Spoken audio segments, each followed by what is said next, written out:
Assalamualaikum warahmatullahi wabarakatuh. Salam kebajikan untuk kita semua lur. Selamat datang kembali di channel ini, tempat kita membahas rahasia weton, primbon Jawa, dan kisah-kisah mistis yang penuh pelajaran hidup. Pernah nggak kamu dengar cerita? Ada orang yang katanya berkali-kali dikirimi santet, teluh, atau guna-guna, tapi anehnya, mereka nggak kenapa-kenapa. Bukan cuma selamat, bahkan hidup mereka malah makin baik. Masyarakat Jawa percaya, ada orang-orang tertentu yang memang dikasihi oleh alam semesta. Auranya terang, energinya kuat, sehingga segala niat buruk yang dikirimkan ke mereka akan sirna bahkan sebelum sampai. Dan menariknya, salah satu faktor yang dipercaya mempengaruhi ini adalah weton kelahiran.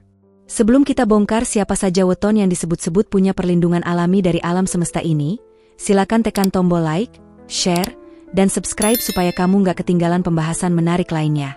Jangan lupa tulis sholawat di kolom komentar. Semoga membawa keberkahan untuk kita semua. Dalam kepercayaan Jawa, weton bukan sekadar kombinasi hari dan pasaran. Setiap weton membawa energi kelahiran yang membentuk sifat, nasib, bahkan perisai gaib yang tidak terlihat. Beberapa weton memiliki energi yang selaras dengan alam. Mereka seperti memiliki hubungan khusus dengan kekuatan semesta. Hubungan inilah yang diakini membuat mereka sulit disentuh oleh energi negatif, termasuk serangan santet. Hari ini, kita akan membahas 3 weton yang diakini paling dikasihi oleh alam semesta, dilengkapi kisah nyata dan ilustrasi yang bikin kamu mengerti kenapa mereka begitu sulit dijatuhkan. 1. Rabu Pahing Lur, penguasa medan energi. Dalam pandangan para ahli primbon dan sesepuh Jawa, Rabu Pahing adalah salah satu weton yang memiliki daya metafisik luar biasa.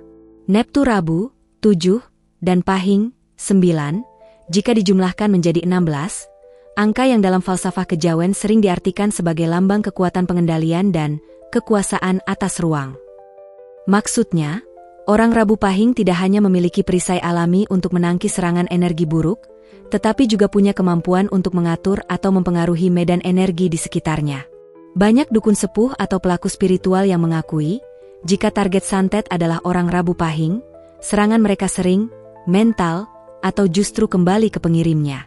Ini bukan sekadar mitos, tapi diakini terkait dengan komposisi energi bawaan dari kombinasi hari Rabu dan pasaran Pahing. Bayangkan medan energi Rabu Pahing seperti medan magnet yang besar. Jika ada energi buruk yang masuk, medan ini secara otomatis akan memutar dan membelokkan arahnya, bahkan kadang melemparkannya kembali ke titik asal. Inilah yang membuat mereka sering dijuluki penguasa medan energi. Sejak kecil, anak-anak Rabu Pahing biasanya punya wibawa yang aneh. Tidak selalu ditunjukkan lewat kata-kata, tapi lewat tatapan, gerak tubuh, dan aura yang membuat orang segan. Bahkan tanpa berusaha, mereka bisa membuat orang yang berniat buruk merasa canggung atau mundur. Dalam banyak kasus, ini sudah menjadi bentuk perlindungan alami. Niat buruk sering gugur sebelum sempat dieksekusi. Ada kisah menarik dari Banyuwangi tentang seorang pedagang kain bernama Pak Surya, lahir di Rabu Pahing. Karena usahanya maju pesat, ia sempat menjadi sasaran iri hati dari pesaingnya. Pesaing ini menyewa dukun untuk mengirim teluh yang ditujukan agar kesehatan Pak Surya memburuk dan usahanya merosot. Ritual pun dilakukan. Namun yang terjadi malah di luar dugaan. Hanya beberapa hari setelah ritual, justru pesaingnya yang jatuh sakit, sementara usaha Pak Surya malah semakin ramai pembeli. Saat cerita ini menyebar, seorang tetua di pasar berkata, "Kowe orang ngerti, tuh, Pak Surya kui lair Rabu Pahing. Wong Rabu Pahing nek diserang gaib, malah mbalike ten merane. Kamu nggak tahu, Pak Surya itu lahir Rabu Pahing. Orang Rabu Pahing kalau diserang secara gaib, justru memantulkannya kembali ke pengirimnya." Selain daya tolak, Rabu Pahing juga punya keunggulan lain. Mereka peka membaca perubahan energi di sekitar mereka. Misalnya, saat masuk ke sebuah ruangan, mereka bisa langsung merasakan apakah suasananya aman atau penuh ketegangan. Kemampuan ini membuat mereka jarang terjebak di tempat atau situasi yang membahayakan. Namun, ada sisi tantangan bagi Rabu Pahing. Energi mereka yang kuat bisa menjadi pedang bermata dua. Jika mereka memendam amarah atau kebencian, medan energi mereka bisa ikut terdistorsi dan justru memicu masalah. Ibarat seorang prajurit yang memegang pedang tajam, jika emosinya tidak terkendali, pedang itu bisa melukai dirinya sendiri. Karena itu, para sesepuh selalu menasihati orang Rabu Pahing untuk menjaga keseimbangan batin dan tidak mudah terpancing provokasi. Dalam kehidupan sosial, Rabu Pahing cenderung menjadi pusat perhatian, meskipun mereka tidak mencarinya. Banyak orang merasa nyaman berada di dekat mereka, tapi sekaligus segan untuk macam-macam. Mereka ini tipe orang yang, jika menjadi pemimpin, bisa menggerakkan orang dengan sekali perintah, karena auranya membuat orang percaya dan hormat. Secara spiritual, orang Rabu Pahing sering dianggap dilahirkan untuk bertarung dalam arti metaforis. Mereka mampu menghadapi badai kehidupan tanpa goyah, dan bahkan sering menjadi pelindung bagi orang-orang di sekitarnya. Banyak cerita bahwa teman atau keluarga yang sedang dalam masalah bisa merasa aman jika berada di dekat mereka. Ibarat sebuah benteng besar di tengah padang, Rabu Pahing berdiri kokoh menghadapi serangan dari segala arah. Serangan itu mungkin menghantam dinding benteng, tapi tidak pernah menembusnya. Bahkan kadang, batu yang dilempar ke benteng akan memantul kembali dan menghantam tangan yang melempar.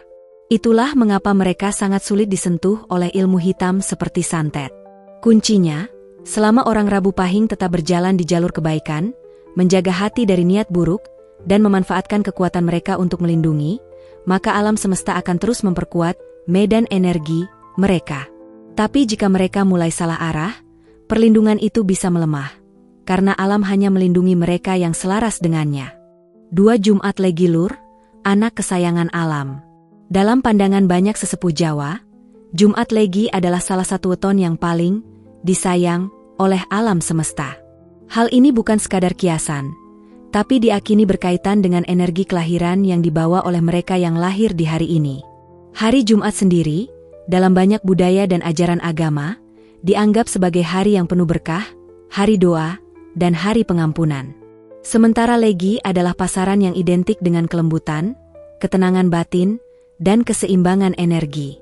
Kombinasi keduanya menciptakan sebuah aura yang unik, hangat, damai, dan menenangkan, sehingga energi negatif enggan mendekat. Banyak orang percaya bahwa Jumat Legi memiliki semacam payung gaib atau pelindung alami. Payung ini tidak selalu berupa makhluk gaib penjaga, tapi bisa berbentuk harmoni energi yang membuat mereka secara alami terlindungi dari gangguan spiritual seperti santet, teluh, atau guna-guna.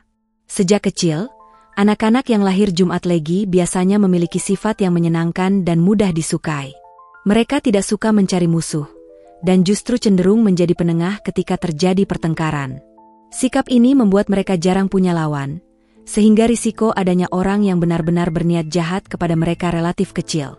Namun, perlindungan mereka tidak hanya datang dari sifat sosial itu.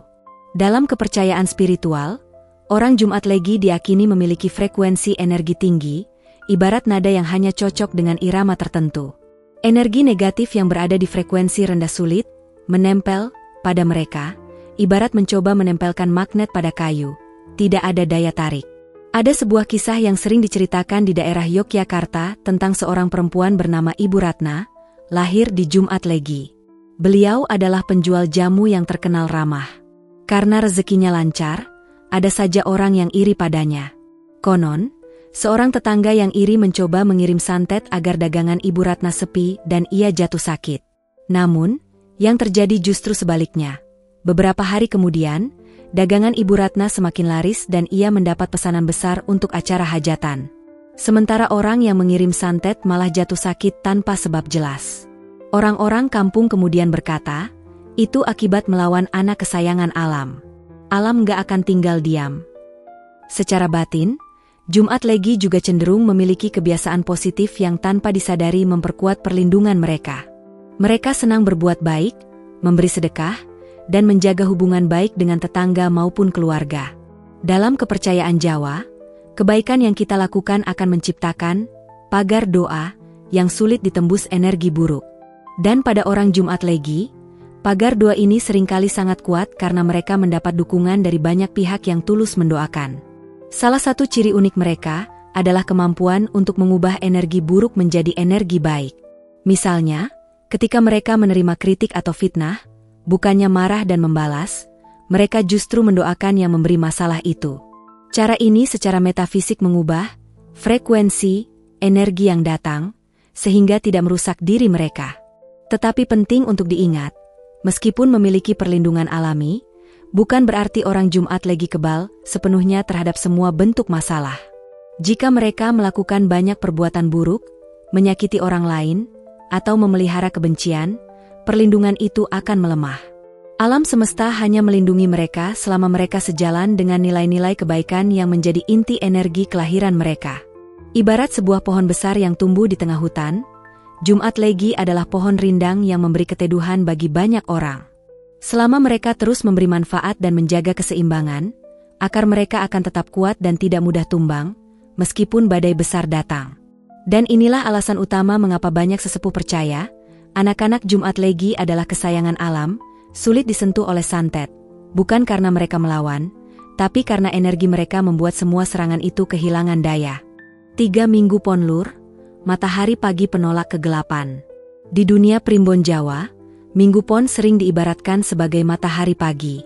Hangat, cerah, dan membawa rasa nyaman, namun cukup kuat untuk menyingkirkan kabut dan kegelapan.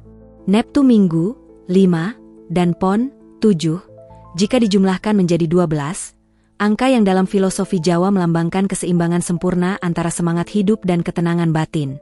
Kombinasi ini membuat mereka sulit ditembus oleh energi buruk, termasuk santet, teluh, atau kiriman niat jahat lainnya. Orang Minggu Pon membawa aura positif yang begitu jelas terasa. Ketika mereka masuk ke sebuah ruangan, suasananya sering berubah menjadi lebih ringan dan hangat.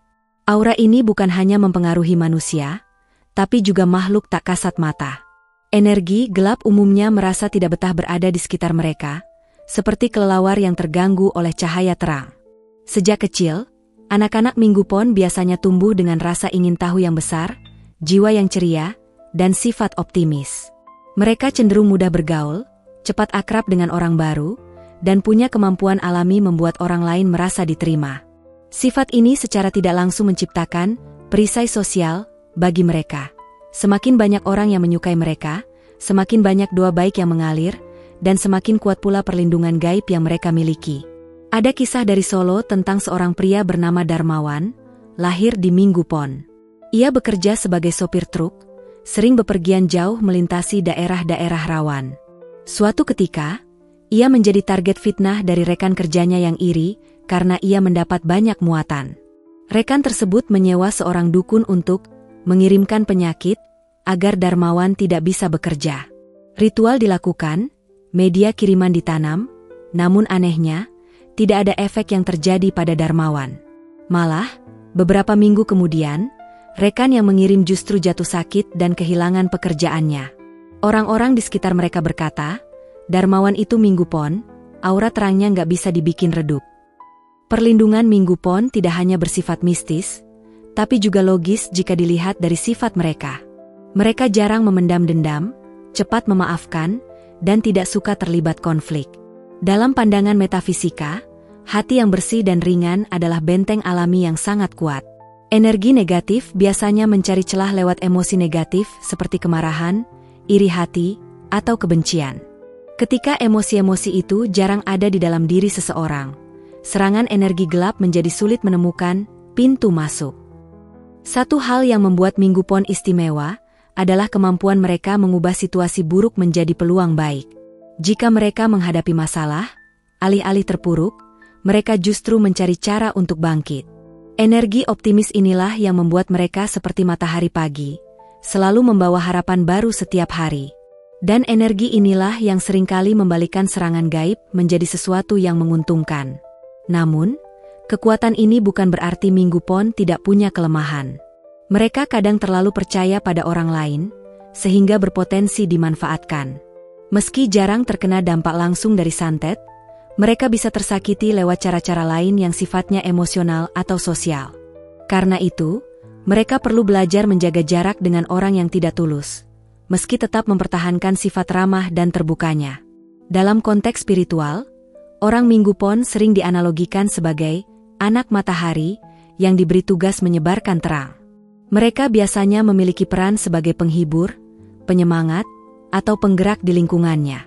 Banyak yang merasa nyaman curhat atau mencari nasihat pada mereka, karena cara mereka berbicara dan memberikan saran terasa menenangkan.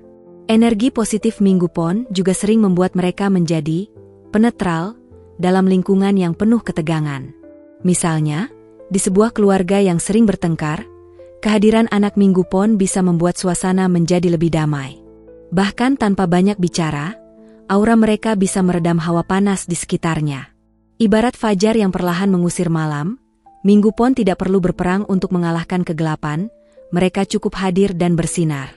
Selama mereka menjaga hati tetap bersih, semangat hidup tetap menyala, dan terus menebarkan kebaikan, maka alam semesta akan terus menjaga mereka dari segala niat buruk, baik yang terlihat maupun yang tak kasat mata.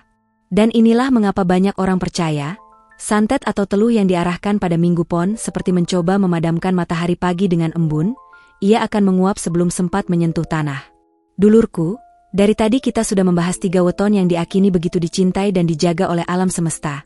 Jumat Legi, anak kesayangan alam, Rabu Pahing, penguasa medan energi, dan Minggu Pon, matahari pagi penolak kegelapan. Masing-masing punya cerita, aura, dan kekuatan metafisiknya sendiri. Namun, ada satu benang merah yang saya ingin kita semua pegang teguh. Perlindungan dari alam semesta itu tidak datang cuma-cuma. Meski kita lahir dengan weton istimewa, tapi kalau hidup kita diisi dengan kebencian, iri hati, dan perbuatan buruk, perlindungan itu akan retak perlahan. Alam bekerja dengan hukum keseimbangan, ia akan melindungi mereka yang berjalan selaras dengan kebaikan. Jadi, tidak peduli apapun weton kita, kalau kita ingin hidup aman dari gangguan energi buruk, kuncinya tetap sama, jaga hati, jaga ucapan, dan jaga perbuatan. Jangan membalas keburukan dengan keburukan.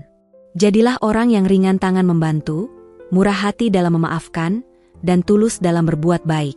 Sebab sesungguhnya, pagar terkuat bukanlah jimat atau mantra, melainkan getaran kebaikan yang kita tebar setiap hari. Getaran itulah yang memanggil doa-doa baik dari orang-orang di sekitar kita, menguatkan pagar gaib, dan membuat energi negatif tidak punya celah untuk masuk. Kalau kamu termasuk salah satu dari weton yang kita bahas tadi, syukuri itu sebagai anugerah. Tapi kalau tidak, jangan berkecil hati. Karena dengan menjalani hidup yang penuh kebaikan, kamu pun bisa menciptakan perlindungan seperti mereka. Alam semesta tidak pernah pilih kasih. Ia hanya merespons energi yang kita pancarkan. Ingatlah pepatah Jawa kuno. Sapa nandur, bakal ngunduh. Siapa yang menanam, dia yang akan menuai. Kalau kita menanam kebaikan, maka kebaikanlah yang akan kita panen. Kalau kita menjaga hati tetap bersih, maka alam pun akan menjaga kita. Nah dulur-dulurku semua, itulah tadi kisah dan penjelasan tentang 3 weton yang dikasihi alam semesta dan sulit tersentuh santet. Kalau di antara kalian ada yang lahir di salah satu weton ini, tulis di kolom komentar, "Saya anak alam semesta." Biar kita tahu berapa banyak saudara yang punya anugerah ini. Jangan lupa, bagikan video ini ke teman-temanmu, siapa tahu mereka termasuk orang yang juga punya perlindungan alami dari alam. Dan kalau kamu merasa video ini bermanfaat, tekan tombol like, subscribe, dan nyalakan loncengnya supaya kamu gak ketinggalan pembahasan menarik lainnya. Terima kasih sudah menonton sampai akhir. Semoga kita semua selalu dilindungi dari segala mara bahaya, baik yang tampak maupun yang tak kasat mata. Rahayu. Wassalamualaikum warahmatullahi wabarakatuh.